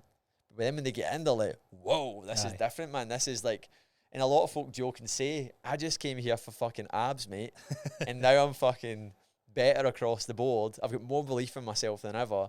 I'm taking action in parts of my life. It's improved my relationship. It's improved my confidence. I've started my own business. I've got a promotion. And it's like, that's what it becomes. Do you know what I mean? And that's, to me, that's what being ready for anything like is. It's this state, it's a fucking North Star that you're constantly chasing to demand more from yourself and never settle for average, and adopt a white belt mentality and accept full responsibility, and always ask yourself, who do I need to be in this situation right now? And it's a philosophy that I'm working out right now, and I'm getting constantly refining, but I know that I'm on the brink of it being. Well, you know, when you're making changes like that, for sure that you're doing something right, and it's probably why like you said, like you don't have a sob story, you don't have any of this sort of stuff, but what you do have is you have integrity and authenticity of who you are. You don't need to pretend who you are, because if you pretend who you are online and you start working with someone one-to-one, they start going, this isn't the same guy who disconnected, for sure. So have you got, is the goal to grow that to a point where you've got coaches working inside that? Is that where it's at just now? So I've got Josh right now. Right. So I've got Josh right now, and my next big goal is basically we've got some goals. I don't want to kind of go over where we're at and stuff, but we've got, just because I know that it's obviously folks' professional and personal life and stuff like that as well. But yeah, we've got like I want a team. My big goal is like I kind of want to like now get to a point where like obviously you've got client metrics and finance metrics and stuff, but I want to now start getting to the point where like I'm actually supporting a team. And it's like I'm responsible for a team, and I get to essentially, because when I even hired Josh, like I underestimated, like, hell man, like you're really fucking mentoring someone here. Do you know what I mean? Like you're really taking someone under your wing. This isn't just delegation of work. You need to evolve this person. Do you know what I mean? Grow their skills, develop them, and it's been amazing. And it's been amazing to watch Josh really grow as an individual. Josh was actually a client. He'd done incredibly well in the program, and then just seen a lot of myself in him, and I knew they'd be an integral part, and it's been amazing. Next week's a big sort of milestone for me, because I'm going on holiday next week, and then Josh is going to be kind of taking the reins, which is quite cool. This is the first time. So yeah, like they'll be kind of fully doing that, man. So you're going to switch off? I'm just going to take I'm going to take like 7 days off, man. So good. Where are you off to? I'm going to Alicante for 2 nights. Then we're actually going to Chris Bradley's villa, so we're going there for a couple of nights, man. So looking forward to it, mate. It'll be good. Good to get a wee break, man. So talking about the mentorship side of things, so you're a mentor for other coaches inside this this group. How did that come about? And two, like what, like for that to be an important part, why not just ready for anything? Like what are you gaining from that? Like, so last March, Chris reached out to me, and we'd actually never met in person. We'd met through the podcast. That just shows you the power of positioning yourself, and there's different kinds of luck, and one of the main types of luck is how you position yourself. And Chris was a very reputable coach in Scotland, do you know what I mean? And he'd done amazing. He was like the transformation king, man. And he basically started a mentorship, and I'd always like really supported it. Like I just always like, you probably know Dale, I'm very supportive of people. Like I'm very like, I like seeing people doing well. That's how we connected. I just told you and James that you're doing really well. Like I just like, so this guy's nice. Like who's this guy? Because there's rare in it, because there's a lot of spitefulness in any space. I don't think it's just our space.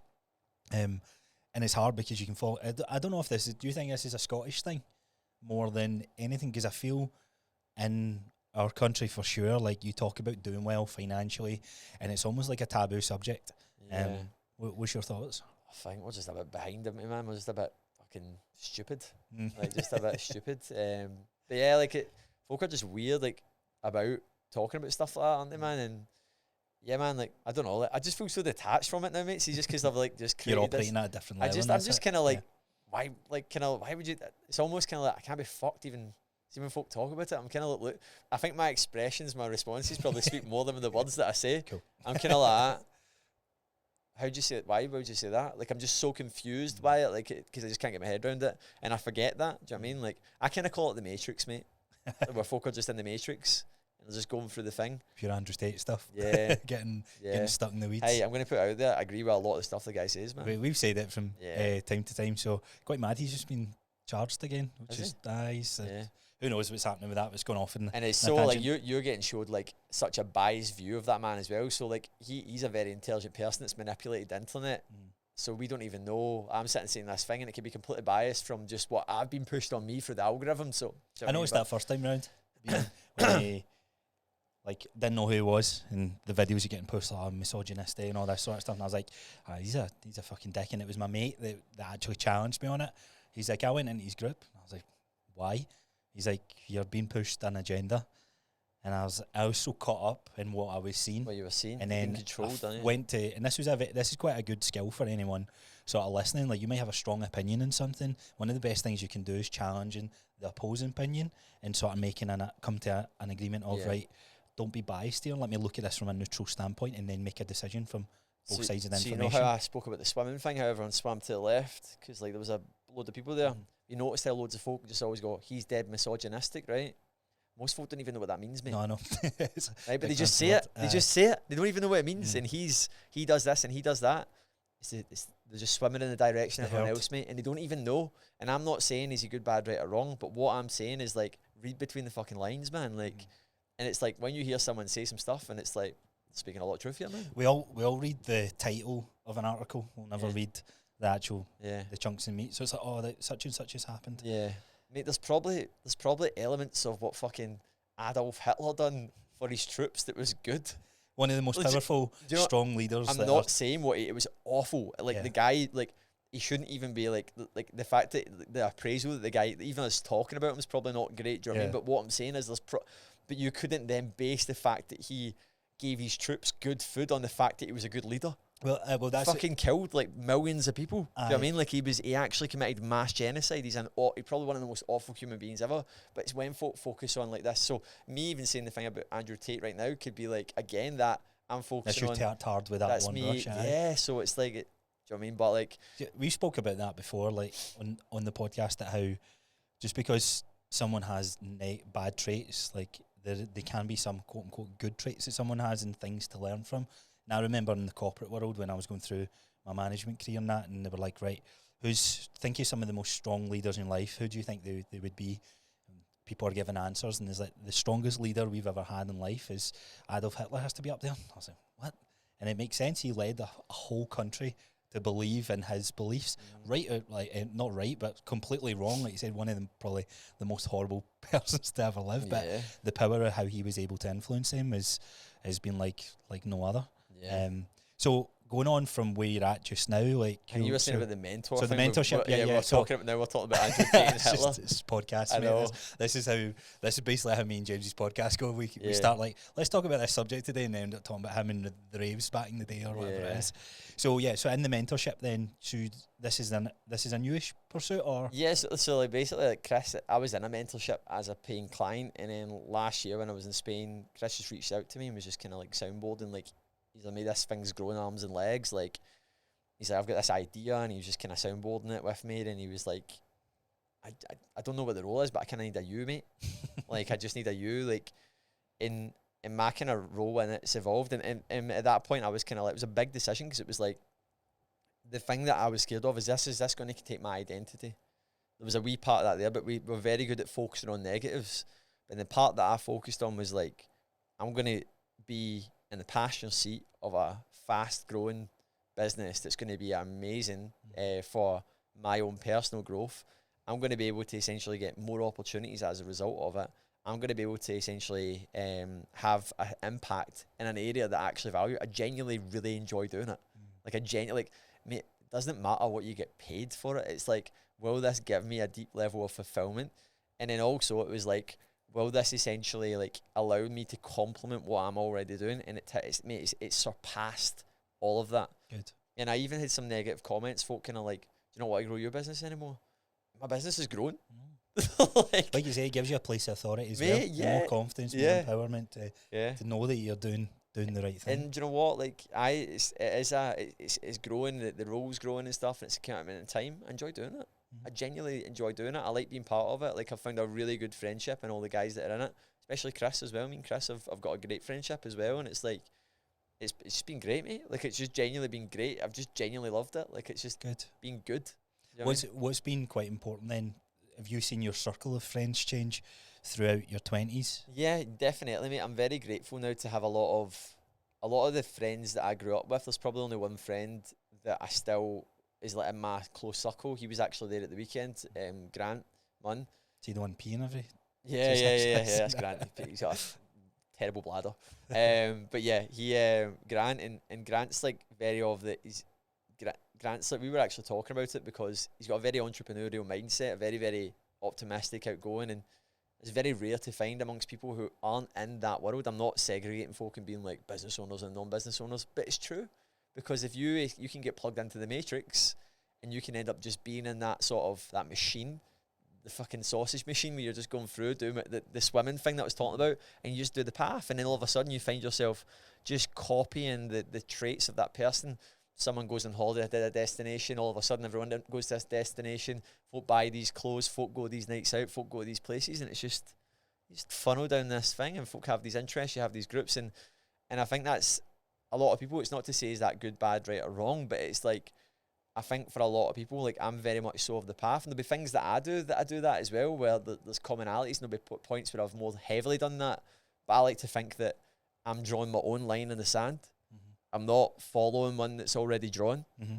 And I think naturally, the more you develop as an individual, and the more you get, you love drawing that line in the sand, you find it harder to find that same level of relationship in someone who doesn't do it.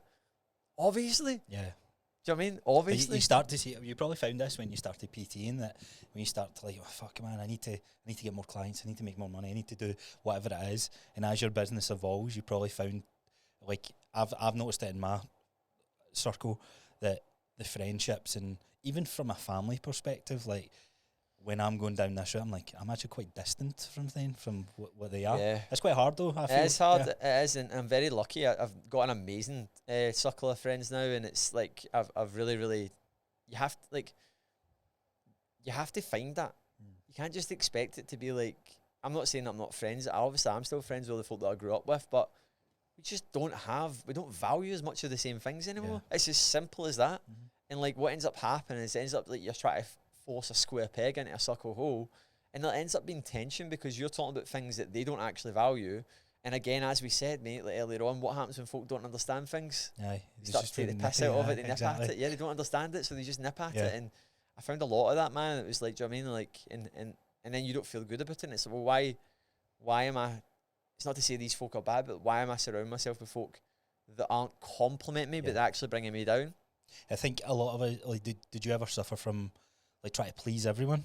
Yeah, I definitely found that. Then I found myself, like, trying to be like a bit of a chameleon, in the sense of, like, I was living this life Monday to Friday where I was Kristian business owner, then at the weekend I would flip into Kristian non-business owner. Do you know what I mean? That it was like Kristian weekend warrior, then it was, this doesn't work. Can't do both here, man. You need to just be, and I found myself, do you know what I mean, like, going through periods of not getting where I wanted to be, periods of inconsistency just through lack of that. And that's a tough pill for a lot of folk to swallow as well, Dale, because it's like, just because you're born in a postcode doesn't mean that that's who you have to be with. Doesn't have to be your people. It's very, very narrow-minded thinking. Do you know what I mean? Like, it really, really is. And it's, a lot of folk just don't get that. You can go and find, meet and connect with more people. Do you know what I mean? I found, like, that's one of the biggest things with Lewis. Like, Lewis is like my best mate now, and like, I didn't think that I would find a best friend at 27 years old. No, I know. There's I remember hearing this, that your friends going through school is different for your friends in your mid-20s, and your friends in your mid-20s can be different going into your 30s. Yeah. It's a circle that's constantly changing, especially if you're changing. And where you find some of these friendships is bizarre, because you, like, a mentorship thing. Is that where you met Liz? I met him he came on my podcast. Okay, right, yeah. So, like, the opportunity and the doors that get open from going to these events. So where I'm at now started from a property event I went to last year. Yeah. Who would have thought? Like, how did that even come about? So I was like, all right, I want to kind of diversify my business, because if I'm fall sick, I wasn't online at the time. I'm like, this is going to, like, I'd have no fallback because I wasn't online at the point. I was like, I've got to this property event, and all that done was snowball and reinforce, like, actually, property's cool, but I'd rather invest that into what I've got fulfillment from, what I've got a purpose from. Yeah. So what about your relationship then, like with Ailey? You've been together for we've nearly been together for 7 years, man. Awesome. Yeah, so a long time, man. And we've went through thick and thin, man. Hard times, great times, man, like anything. And it's taught me a lot, man, being in a relationship. I never had a partner before that, and then we nearly just met, and then we just jumped in full steam ahead, man. And it's definitely, there was a level of maturity that was gained for that. I probably wasn't ready for a relationship, but I thought I had to be. Mm-hmm. And then, like, you jump into that feet first, and then you just evolve, and it teaches you so much. But one thing I've really found about a relationship is that, like, I think when things didn't go well in it, I used to pure flap, and you think that's the end of it, but that's the fucking point in it. It's the point of growth. It's the same, like, the path of least resistance that you think you need to go down. You need that resistance to become a stronger couple. And a lot of folk are very black and white with it, and they're like, or they become so accepting of it to a way where it's like, that's just what happens in relationships, and you're kind of like, is it? Do you know what I mean? Like, then you see folk doing things like just having babies to try and sort it out. It's the most bizarre thing that I see. Personal responsibility, mate. Do you know what I mean? Oh, look for it. This will fix it. Yeah. Get a house. This will fix it. Oh, you're fucking unhappy in the four walls in your head. Yeah. Oh, let's get some four walls and that'll fix it. What the fuck, Sticky man? plasters over the actual... Man, putting plasters and plasters, For man. a bullet wound. It's mental. And that's like, I think that's, I'm not saying we're far from perfect, man. I don't think anyone is perfect, but it's like, it's definitely been like a lot of lessons. I'm very grateful to have Ailey. Like, I don't know what I would do without her. I genuinely don't know what I would do without her. Like, I had this thought recently, and it was like, it would just be I'd be so fucking lost. And as much as, like, if we do have an argument, and I could probably punch her sometimes, like, I know you've been a wee cunt right now. I genuinely, if you took her away from me, I would be so fucking lost, man. Like, I genuinely would be. And, like, I never thought about that till recently, because there probably was a time where I'd be like, no, I wouldn't.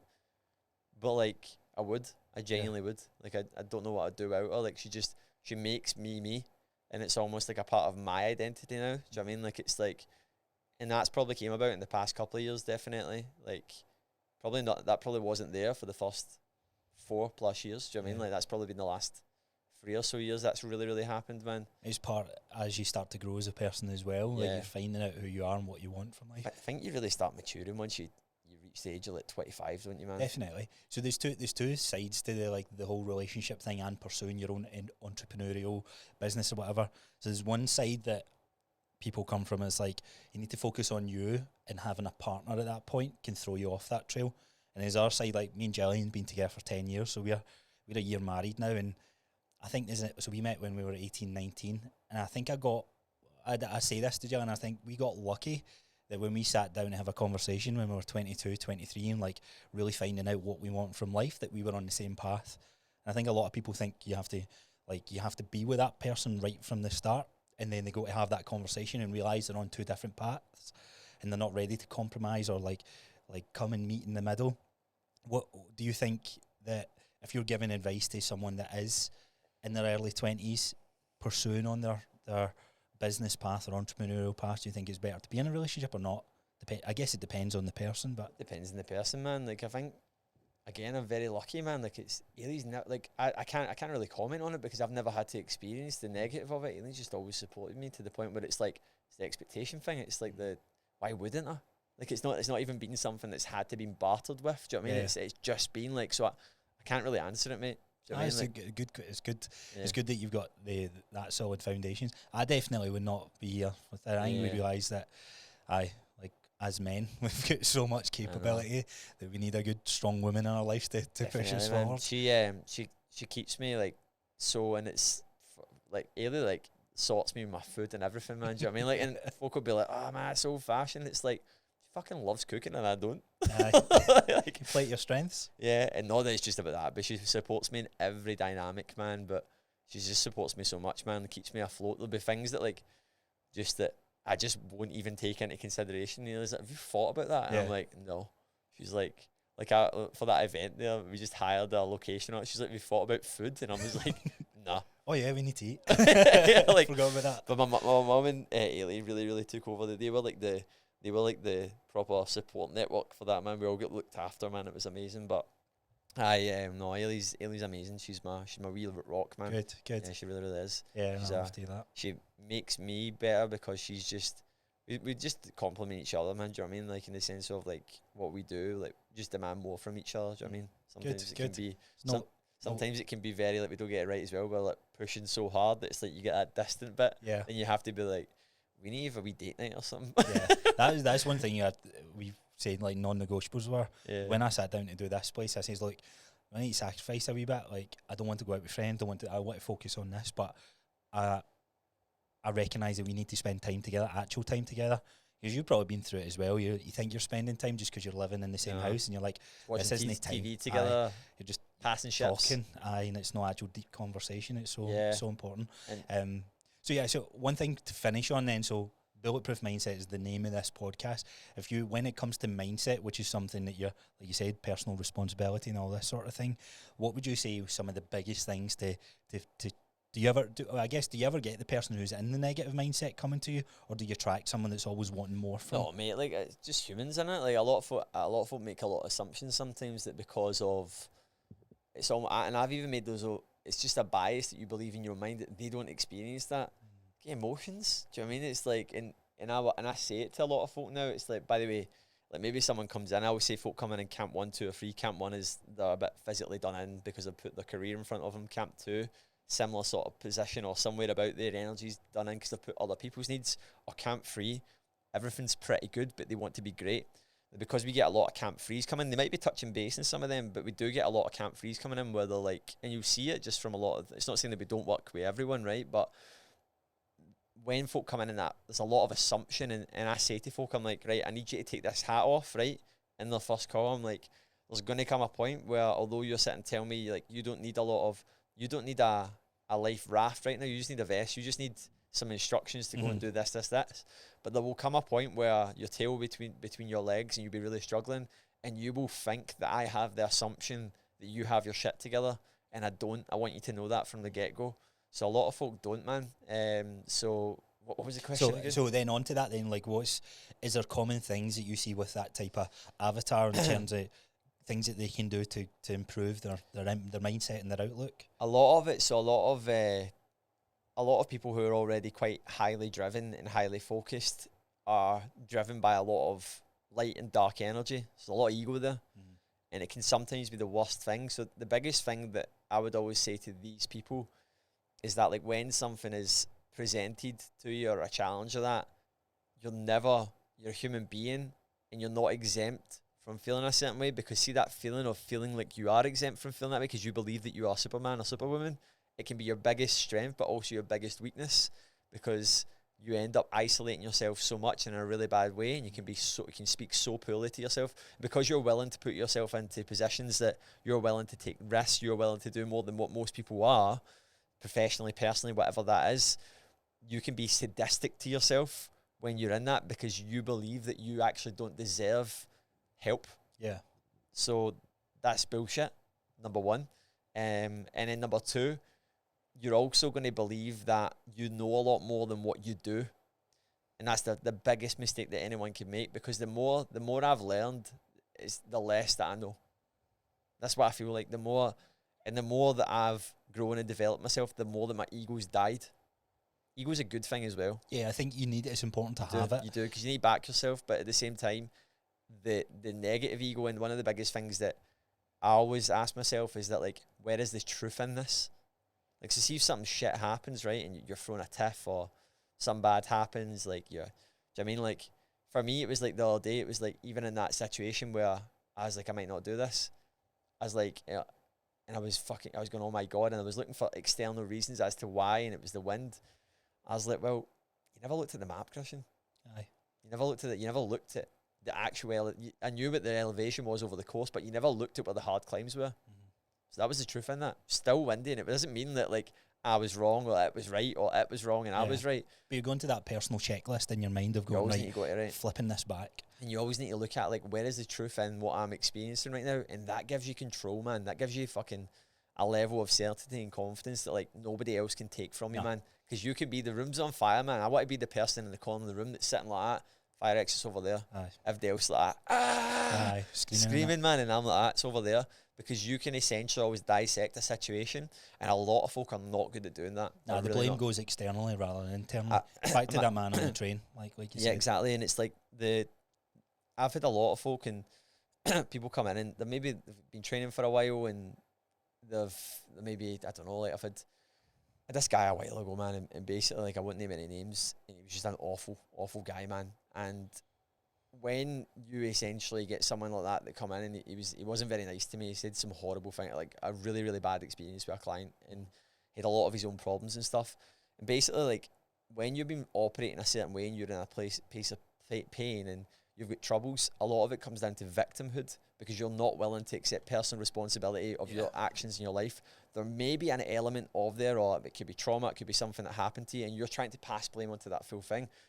But when someone comes into being coached, it can actually be like almost like you're opening up a door. I want you to imagine there's a door there, right?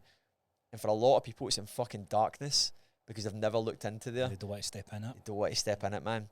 And for some people, and this guy in particular, I probably opened his door about 30%, and it was fucking painful for him. So painful that he projected it straight back onto me and was like, you this, you that, like, you shouldn't have done this, you shouldn't have done that, you spoke to me like this, and you done this. And it was awful, man. And it was like, fuck, man, that person's going through some shit. Like, and they might not see in the future. I'm not saying that's going to be them forever, but that they were going through a time where, do you know what I mean? And it was always everything else, and you're like, fucking hell, man, you're in a serious state of victimhood, man. Like, and I guess it ironically not ready for that leap that they're looking to take yet. See, in that instance as well, afterwards as well, Dave, I went like, where was the truth and what I'd done wrong there? Although I was sitting going, that guy's an absolute dick, and I'm saying it right now, I was like, I probably did give him too much too quickly.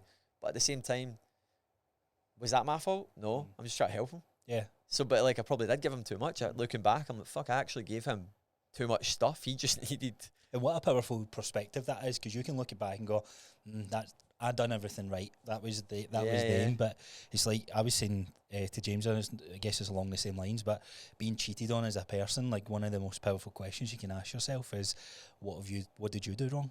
Yeah. Like in that relationship, and you go in with that mindset, that resilience, that perspective, nothing's going to sway you. You're going to have much far better outcomes. Not guaranteed, but it's going to happen at some point. Yeah, man. And a lot of folk are always like, do you know what I mean, this, that, and like, it's funny. Like I'll have my clients who say things and they'll be going through it. I used to be quite hard on folk, and I'm very honest and stuff. And I've had to work on it. I've had to work on developing listening as a skill. I used to love talking over folk, man. Like. And it was something that made me very uncomfortable realising that. And then I was like, shit, I'm a coach and I talk over everyone.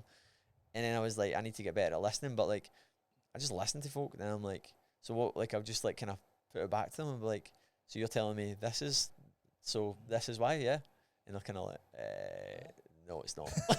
Like, so the most valuable skills, like being a coach, like it's not holding someone's hand through everything. It's like, you might have all the answers. Telling the answers is not anywhere near as good as showing them the answers themselves for them to come to that conclusion. Yeah, awesome. Definitely, man. But yeah, like like for me, that's probably the two biggest parts is that like just understand that you're a human being and you're not Superman or Superwoman just because you've in good shape. Do you know what I mean? Celtman. Yeah, exactly, man. Like I'm not. I need support around me because like although I'm a emotionally aware person and emotionally intelligent person, I like to think, in my opinion, like you still need help, man, and like you need support around you because, and then some folk may argue and go, no, you don't, like, but it's like, but think about what you could do with that help. Do you know what I mean? It's like someone saying like you don't need a coach. No, you don't need one, but if you value that and you desire it, it's pretty stupid at doing it without one. Absolutely, yeah. See, if you really value health and fitness and you're like, I want to be the best at this thing, you actually not hiring a coach, to me, is stupid. It's doing a disservice. You always need to learn. And I'm not saying to everyone here, I'm talking about someone that's like, they're there all the time and they're experiencing struggle and I had someone recently where they said, I've got the disposable income to do it. And I just went, you're just scared then. Stop telling yourself fucking stories. That or ego's in the way, because that's usually most of the time why. So I don't need a coach. Everything's free online. Yeah. You can get everything on YouTube. Yeah. It's like, well, you're cool. falling at some bits. How's that going for you? Exactly. Yeah. Well, look, it's been great having you on. Fantastic conversation. Much better view than James, for sure. So I'm sure he'll listen back to that. Yeah. That's James's seat. Yeah. I set up the studio this morning. So normally I'll sit there and whoever, I say the guest, like we've had one person on, you're the second, third. Yes. You're thank you very much for having me on, by the way. It's been great to have you. I'll do an intro at the start where everybody can find you, get enrolled onto Ready for Anything, and I'm not sure if you do something into Chris's programme from your point of view, but I'll put the link of that at the start of definitely. the podcast. But yeah, fantastic conversation, so good having you on. Thanks very much, brother.